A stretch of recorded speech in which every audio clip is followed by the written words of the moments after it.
លទ្ធផលយកទូរស័ព្ទចូលបន្ទប់ទឹកឥឡូវនេះអំបិលបុកម្ទេសបាត់ទៅហើយបាទនេះកបាទទ្រង់ទ្រីធំតែម្ដងបាទនេះមិនមែនទ្រង់ទ្រីតូចទេនេះគឺជា Samsung Galaxy S23 Ultra ដែលបញ្ហានឹងវាមិនសូវធំដុំប្រមាណនេះគ្រាន់ថាបែកអេក្រង់រៀងងឹតមុខដែរមកនេះហ៎អាហ្នឹងលទ្ធផលដែលយើងយកទូរស័ព្ទមកស្ដាប់ចម្រៀងនៅក្នុងបន្ទប់ទឹកបាទអញ្ចឹងអាហ្នឹងវាមិនជាបញ្ហាទេគ្រាន់ថាសាច់ខ្លាញ់ទៅលើជាងនឹងឯងបាទអញ្ចឹងយើងធ្វើការចាប់ផ្ដើមជួសជុលបាទធ្វើការចាប់ផ្ដើមជួសជុលឲ្យបងប្អូនឆ្ងល់ថាបញ្ហាអញ្ចឹងជួសជុលរបៀបម៉េចបាទអស់លុយតិចអត់អញ្ចឹង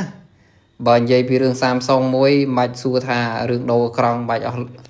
បាច់សួរថាអស់លុយតិចទេបាទរឿងដូរក្រង់មួយគឺងឹតមុខឈឹងតែម្ដងបាទមិនមែនតែ Samsung ទេ iPhone ក៏អស់លុយច្រើនដែរគ្រាន់ថាបើ Samsung ទូរស័ព្ទតម្លៃ200ក៏ឲ្យក្រង់180បាត់ហើយបាទអញ្ចឹងវាអត់សមមាត្រគ្នាអញ្ចឹងវាអត់ដូច iPhone ទេ iPhone បើទូរស័ព្ទតម្លៃ200អេក្រង់ត្រឹមតែ100ទេបាទអញ្ចឹងវាខុសគ្នារៀងឆ្ងាយដែរអញ្ចឹងអាហ្នឹងពាក់ព័ន្ធជាមួយនឹងការជួសជុលទៅលើទូរស័ព្ទបាទអញ្ចឹងនេះគឺជា Samsung Galaxy S23 Ultra ដែលបញ្ហាហ្នឹងមិនសូវធំដុំប្រហែលទេគ្រាន់ថាម្ចាស់រៀងងឹតមុខមកបន្តិចបាទងឹតមុខដោយសារតាទូរស័ព្ទហ្នឹងគឺធ្លាក់បាទធ្លាក់ទៅគឺឆាច់ទៅលើអេក្រង់ហ្នឹងតែម្ដងបាទហើយអេក្រង់ហ្នឹងគឺងាយណាស់បាទអេក្រង់ទៅលាយល្វឹងអញ្ចឹងទៅកាន់សូម្បីតែខ្ញុំធ្វើហើយកាន់ក៏ស្រាវដែរបាទខ្លាចតែធ្លាក់បាទជ្រុះក្ពាកទៅដីគឺចប់អំបិលបុកម្ទេសតែហ្មងបាទអញ្ចឹងយើងធ្វើការដោះខ្ចៅបាទដោះខ្ចៅលើក្រោមមកបាទហើយខ្ចៅនេះដែរគឺកាត់បន្ថយបានច្រើនជាងមុនបាទបើ device មុនណាជំនាន់ខ្ញុំធ្វើS8 S9 និយាយពីថាខ្ចៅដោះម្ដងបែកញើសខ្នងបាទអូនិយាយពីថាខ្ចៅគេនឹងស្បោមែនតែនបាទ Samsung មួយប្រទេសកូរ៉េគឺស្បោខ្ចៅបាទហើយស្បោយ៉ាងណាក៏មិនដល់ iPhone ទេបើ iPhone ខ្ចៅលើសនឹងទៀតបាទខ្ញុំឆ្ងល់គ្រឿងទូរស័ព្ទមួយខ្ចៅដាក់ខ្លាចជាងអត់មានអីធ្វើអញ្ចឹងបាទតែទោះជាយ៉ាងណាក៏ស៊េរីក្រោយនេះក៏កាត់បន្ថយខ្ចៅបានច្រើនដែរសម្រាប់ Samsung ណាបាទហើយអាដុំញ័រសម្រាប់ញ័រហ្នឹងគឺ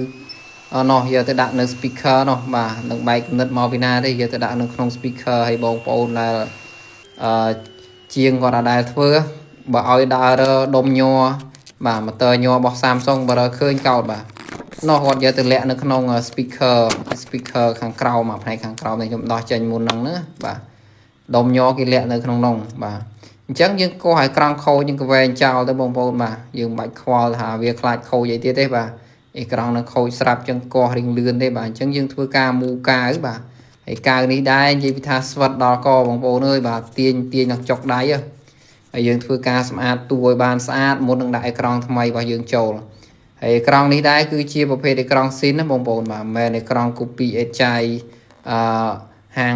លក់នៅហាង2005ទេណាបាទអានេះគឺជាស៊ីនរបស់ Samsung តែម្ដងបាទប៉ុន្តែរៀងថ្លៃបន្តិចបាទដូមនងងឹតមុខឈឹងដែរនោះបាទ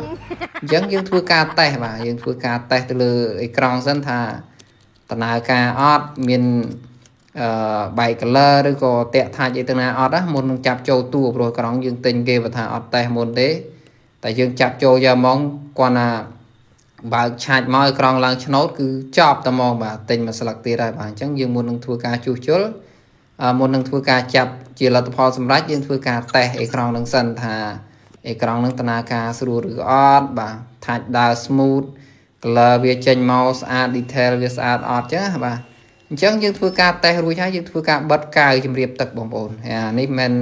អត់អាចជំរាបទឹកបាន 100% អីទេបាទគាត់ថាការពារបានខ្លះអីខ្លះចឹងបាទគ្រាន់បើជាងអត់ដែរបាទកាវនេះស្អិតមែនតែនបងប្អូនបាទស្គុតហ្នឹងអញ្ចឹងយើងយកឲ្យក្រង់របស់យើងហ្នឹងយកមកបកបាទបកថង់ចេញឲ្យអស់មកមុននឹងធ្វើការបិទចូលតួបងប្អូនបាទ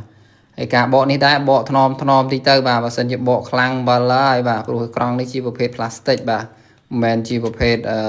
អេក្រង់ជំនាន់មុនទេអេក្រង់នេះគឺវាងាយនឹងខូចមែនតែនបាទវាស្ដើងតែមែនតែនទៅហ្នឹងបាទគេយកប្រភេទថង់ plastic ដើម្បីយកមកឆ្នៃធ្វើជាអេក្រង់ប៉ុន្តែមិនមែនថង់ច្រកទឹកអំពៅទេណាបាទអញ្ចឹងអានេះគឺជាប្រភេទ material ដែលកម្របាទនឹងគេថាយកថង់ប្រភេទម៉េចទេដែលយកទៅផលិតហ្នឹងបាទ plastic ប្រភេទម៉េចទេបាទយកទៅផលិតចេញជាអេក្រង់ OLED ហ្នឹងអញ្ chẳng dương đăng ta trầm tha chiaประเภท plastic tới bán này bà chẳng dương thưa ca chạp châu bông bồn mà thưa ca chạp châu ta là install về làng bình máu hay anh ấy vào lại charge bà vào lại charge những cứ bà sân gì dương họ đạo vào lại thế sạc mồm châu thế bà Samsung trong lại trong năng sạc tới chân ưu tiên load plan bên nhân lại bà chẳng phần nắng cứ ok bông bồn mà dương thưa ca tay trong xa tiết tới khơi tha ai lật bán mà trong đi hay em xem mình tên chẳng dương thưa ca tay từ lư S Pen mới tiết bông bồn mà nhom flick bà tầm bông flick tay từ lư S Pen hay chạy đòn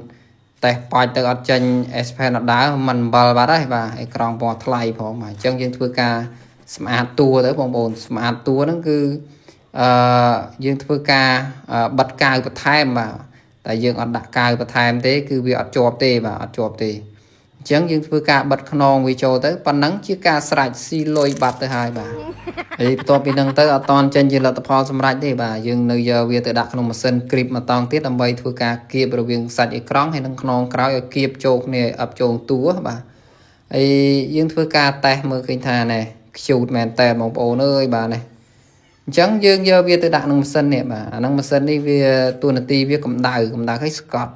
បាទស្កត់យូរខ្ទង់ប្រហែលជា6នាទីចាំយើងដកវាចេញវិញទៅឃើញថាស្អាតចែសលិតបានតែម្ដងបាទចឹងវីដេអូមានតែប៉ុណ្្នឹងទេបងប្អូនបាទកុំភ្លេច share like follower បាទតែប៉ុណ្្នឹងទេគឺ